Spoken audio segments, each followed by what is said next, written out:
안녕하십니까. 여수 MBC 뉴스투데이입니다. 순천의 한 병원에 입원했던 메르스 의심 환자 루머와 관련해 보건당국이 최종 음성 판정을 내렸습니다. 순천시 보건소는 관내 모 병원에 메르스 환자가 입원했다는 루머와 관련해 해당 환자에 대해 의심 환자 확인 차원에서 가검물을 채취해 검사를 의뢰한 결과 최종적으로 음성 판정을 받았다고 밝혔습니다. 해당 환자의 경우 메르스 환자에게서 나타나는 증상이나 환자 접촉 여부 등을 볼 때 의심 환자로 분류할 수 없는 상태였지만 지역의 루머가 확산돼 검사가 신속하게 진행됐습니다. 순천시는 의사회, 약사회 등과 비상대책회의를 갖고 메르스 예방에 대한 대책을 공유하기로 했습니다. 메르스 의심 환자가 늘어난 가운데 전남 지역 일부 학교들이 감염 예방 차원에서 수학여행을 취소하거나 무기한 연기하고 있습니다. 전라남도 교육청에 따르면 지금까지 전남 지역 30개 초중고등학교가 서울과 경기 지역 등으로 예정된 수학여행을 취소하거나 연기한 것으로 나타났습니다. 전남 지역에서는 당초 91개 학교가 이번 달 수학여행을 계획하고 있었던 것으로 알려져 취소 사례는 더 증가할 것으로 보입니다. 메르스 사태가 확산되고 있는 가운데 지역에서도 메르스 환자가 발생했다는 근거 없는 소문이 떠돌면서 한바탕 소동이 일었습니다. 이 메르스 자체도 문제지만 이런 유언비어와 막연한 불안감은 시민들을 더욱 혼란스럽게 할 뿐입니다. 한 SNS에 올라온 글입니다. 순천에 메르스 환자가 입원해 있다는 내용과 함께 구체적인 병원 이름까지 언급돼 있습니다. 또 다른 SNS와 인터넷 사이트에도 비슷한 글들이 떠도는 상황. 관련 문의가 빗발치자 보건당국이 해당 환자에 대해 검사를 벌였지만 결국 음성으로 판명됐습니다. 순천뿐 아니라 여수 등 인근 지역에서도 의심 환자가 있다는 얘기들이 돌고 있지만 모두 확인되지 않은 뜬 소문에 불과합니다. 소문이나 루머에 휩싸이지 않고 개인 위생을 철저히 한다든가 또는 기침 에티켓을 지킨다든가. 학부모들의 걱정도 커지면서 휴교 조치에 들어간 학교가 늘고 있지만 전남 지역 학교들은 메르스 감염 위험이 거의 없다고 판단해 휴교를 고려하지 않고 있습니다. 서울, 경기, 충청권 지역으로의 수학여행이나 체험학습 등 단체 활동은 자제하도록 했고요. 휴업이나 휴교는 신중히 접근하는 사항으로 지금 판단을 하고 있습니다. 현재까지 전남 지역에서 발생한 메르스 의심 환자는 단 1명. 지난달 최종 음성 판정을 받아 격리 조치가 해제됐고 관리 대상자 4명도 현재 별다른 이상 증세를 보이지 않고 있는 등 시민들이 불안감을 가질 만한 상황은 아니라는 것이 관계 당국의 설명입니다. 하지만 메르스를 둘러싼 잡음과 혼란이 계속되는 것은 정부의 초기 대응이나 의심 환자 관리가 부실한 데 따른 것이란 비판도 적지 않습니다. MBC 뉴스 문형철입니다. 광양 황금산업단지 조성 사업이 본격화됩니다. 광양경제청은 오는 2020년까지 사업비 3천억 원을 투입해 1차 금속과 금속 가공, 전기 장비 업종을 유치하는 황금산단 112만 제곱미터를 개발하기로 하고 토지 보상과 함께 이달 중으로 공사에 들어갈 예정입니다. 경제청은 보상비 마찰로 토지 보상률이 현재까지 12%에 그치고 있다며 미보상 토지에 대해서는 토지 수용 재결과 재감정평가 등의 절차를 밟을 예정입니다. 국가정원 지정을 앞두고 있는 순천만 정원과 지역의 대표 관광지인 순천만에 대한 정부의 관심이 높아지고 있습니다. 박근혜 대통령은 지난 2일 전남 창조경제혁신센터 출범식에서 지역을 이끌어갈 관광 핵심 산업과 관련해 전남의 관광 아이콘으로 성장한 순천만은 작년에만 614만 명의 관람객이 방문했고 해외 관광객도 10만 명에 달한다며 순천만 지역을 언급했습니다. 또 황우여 부총리도 국가정원으로 지정되는 순천만 정원을 청소년 체험학습 인증장소로 지정해달라는 순천시의 건의에 지정을 하겠다고 답한 것으로 알려졌습니다. 광양시 옥령면의 한 산촌마을에 지원된 정부 보조금이 당초 목적과는 다르게 편법적으로 사용됐습니다. 주민들은 시 행정의 눈을 피해 보조금을 마치 쌈짓돈처럼 사용했습니다. 김주희 기자가 단독 보도합니다. 광양시 옥령면의 한 산촌마을.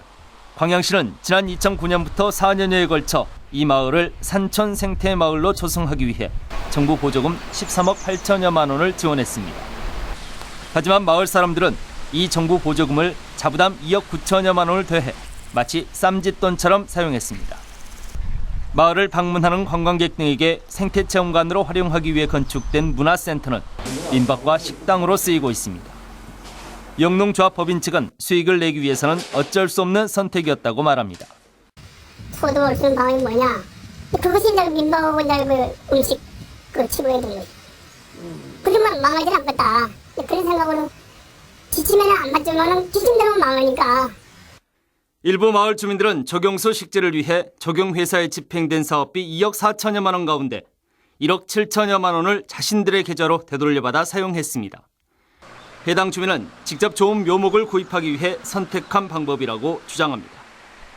주목이 됐으니까 우리가 나무를 구매한 돈은 우리를 다시 줘야 우리가 줄 거 아니냐 해가지고 받아서 전달을 하는 거예요. 이렇게 따로 이렇게 따로 받아갔거든요. 아니고.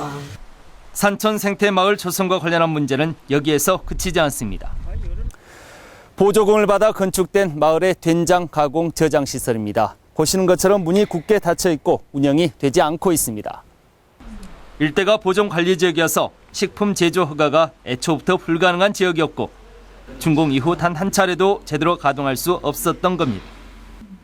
전남도는 최근 이 산촌 생태마을 보조금의 집행 등과 관련한 부적절성을 인지하고 감사에 착수했습니다. 절차와 방법을 무시한 채 제멋대로 보조금 사업을 추진한 마을 주민들도 주민들이지만 광양시도 행정지도 공백에 대한 책임은 피할 수 없을 전망입니다. MBC 뉴스 김주희입니다. 광양시 옥룡면의 산촌 생태마을 사업과 관련한 문제점이 저희 여수 MBC 취재 과정에서 확인되면서 광양시가 다음면의 산촌 생태마을 사업에 대한 사업비 집행과 운영 실태 등 전반에 대해 긴급 감사에 착수했습니다. 광양시 다음면의 산촌 생태마을에는 지난 2011년부터 4년 동안 정부 보조금 14억 6천만 원이 투입돼 산막과 전통 음식 체험장, 사각정자 건립과 산책로 정비 등 마을 소득 증대를 위한 사업이 추진됐습니다. 여수시가 젊은 층을 대상으로 한 인구 증가 시책의 하나로 지역 대학생에게 영화 관람료를 지원합니다. 여수시는 어제 메가박스 여수와 전남대 여수 캠퍼스, 한영대 측과 영화 관람료 지원 업무 협약을 맺고 해당 대학 학생들이 여수에서 영화를 볼 경우 1인당 3,000원씩을 지원하는 대책을 시행할 계획입니다. 여수시는 이번 협약 체결로 많은 학생들이 여수로 전입할 것으로 기대한다며 이외에도 인구 증가를 위해 지역 대학생을 대상으로 다양한 아이디어 공모에 나설 방침입니다. 당선 무효형을 선고받았던 김철주 무안군수가 항소심에서 벌금 50만 원을 선고받았습니다. 전남의 여러 자치단체장들이 초조하게 재판을 기다리고 있습니다. 양현승 기자입니다. 광주 고등법원 제1형사부는 선거법 위반 혐의로 불구속 기소된 김철주 무안군수의 항소심에서 1심을 깨고 벌금 50만 원을 선고했습니다. 1심 재판부는 직위상실형인 벌금 200만 원을 선고했었습니다. 항소심 재판부는 현금을 준 행위는 가벼운 죄가 아니지만 선거 9개월 전 부의금 30만 원 상당을 건넨 행위가 선거에 미친 영향이 크다고 보기 어렵다고 판단했습니다. 또 액수가 크지 않고 막대한 세금을 들여 선거를 다시 치르게 할 필요까지는 없어 보인다고 밝혔습니다. 더욱 헌신 봉사라는 뜻을 알고 정말로 초심을 잃지 않고 낮은 자세로 우리 국민들을 위해서 무안군 발전을 위해서 지역 발전을 위해서 무안군수를 비롯해 지난해 6.4 지방선거 이후 선거법 위반 혐의로 재판이 진행된 전남의 지자체장은 모두 5명. 김성 장흥군수는 2심에서 벌금 500만 원을, 유두석 장성군수는 1심에서 징역 10월에 집행유예 2년을 받아 상급심을 초조하게 기다리고 있습니다. 허위사실 유포 혐의로 고소고발된 이용부 보성군수와 박병종 고흥군수는 당초 불기소 결정을 받았다 법원의 재정신청 인용에 따라 최근 기소됐습니다. MBC 뉴스 양현승입니다. 한 달 앞으로 다가온 광주 유니버시아드 대회에 북한 선수단이 참가 신청을 하지 않아 대회 흥행에 차질이 우려되고 있습니다. 대회 참가 선수단도 당초 예상보다 27개국과 2,400명이 줄은 상태입니다. 한신구 기자의 보도입니다. 개막식 다음 날인 7월 4일부터 열리는 광주 유대회 체조 경기 조추첨 현장. 기계 체조와 리듬 체조 부문에 참가를 신청한 국가와 선수들의 경기 일정을 추첨하고 있는데 북한 선수단의 명단이 보이지 않습니다. 북한 측이 등록을 하지 않았기 때문인데 체조 경기 출전은 사실상 어렵게 됐습니다. 네, 북한 선수가 참가함으로 인해서 한국에서도 이런 광주라는 그 도시를 홍보할 수 있는 부분도 상당히 크거든요. 그런데 많이 아쉽습니다. 지난 3일 자정 끝난 광주 유대회 개인별 엔트리 마감 결과 115개 국가에서 1,926명이 등록을 했습니다. 지난 3월 참여 의사를 밝혔던 142개 국가 13,300여 명보다 27개 국가 2,400명가량 줄어든 것입니다. 특히 육상과 여자 축구 등 8개 종목에 108명의 선수단을 파견하겠다고 대표단장 회의까지 참석했던 북한 선수단이 등록을 하지 않았습니다. 체조 경기를 시작으로 육상과 수영 등 개인별 조추첨이 열리는데 이때까지 등록을 하지 않을 경우에 대회 흥행에 적지 않은 차질이 우려되고 있습니다. 북한이 와서 이 대회가 좀 더 흥미롭게 될 수 있도록 그런 걸 이제 서로 바라고 있기 때문에 피스 쪽에서 아마 북한과 관련된 문제는 따로 노력할 거라고 이렇게 생각합니다. 유대회 조직위는 대회 개막까지는 한 달이 남아있기 때문에 피스와 협의에 되도록 많은 국가가 참여할 수 있도록 등록 일정을 연장하는 등 대책 마련에 나섰습니다. MBC 뉴스 한신구입니다. 순천 신대지구 개발 특혜 의혹과 관련해 구속 재판 중이던 개발 시행사 대표와 관련 공무원이 보석으로 풀려난 사실이 뒤늦게 확인됐습니다. 광주지법 순천지원은 신대지구 개발 특혜 의혹과 관련해 구속 상태에서 재판을 받던 순천 에코밸리 대표이사 이모 씨와 광양경제청 공무원 김모 씨에 대해 지난달 29일 보석을 허가했습니다. 법원은 혐의에 대한 증거 조사를 대부분 마쳐 불구속 상태에서 재판을 할 수 있다고 판단해 보석 허가를 결정한 것으로 알려졌습니다. 한편 당초 지난달 28일 해당 사건에 대한 선고가 예정돼 있었지만 재판부는 선고 기일 당일 변론 재개를 결정했습니다.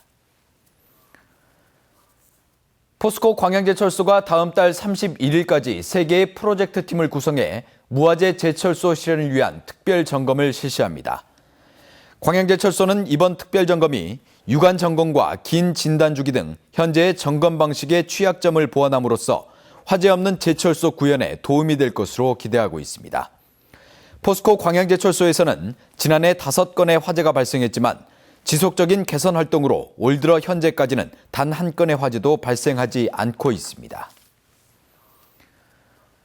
증가하는 여수 관광객들을 위해 밤바다를 즐길 수 있는 다양한 관광 프로그램이 주말마다 도심 곳곳에서 펼쳐지고 있습니다. 여수시는 지난달 30일 이순신 광양에서 7인조 그룹 사운드박스의 개막 공연을 시작으로 오는 10월까지 매주 금요일과 휴일 엑스포역과 하멜전시관, 해양공원 등 12곳에서 낭만 버스커 여수 밤바다란 주제로 다채로운 거리 공연을 펼칠 계획입니다. 이번 거리 공연은 창작음악과 행위예술, 댄스 공연 등 다양한 분야의 예술인 1,300명이 참여하는 것으로 지역관광 활성화에 크게 기여할 것으로 기대됩니다. 여수세계 박람회의 정신을 계승하고 발전시키기 위한 해양 공감 프로그램이 박람회장 일대에서 펼쳐집니다. 여수시는 박람회 재단과 함께 오는 13일부터 오는 9월까지 모두 5차례에 걸쳐 박람회장 일대에서 여수 엑스포 해양 공감 프로그램을 운영한다고 밝혔습니다. 참여 대상은 초등학생부터 고등학생이며 프로그램 주요 내용은 박람회 주제와 관련된 전문가 강의와 투어 전기차를 이용한 스카이타워, 카약 등 해양 레포츠 체험 등입니다.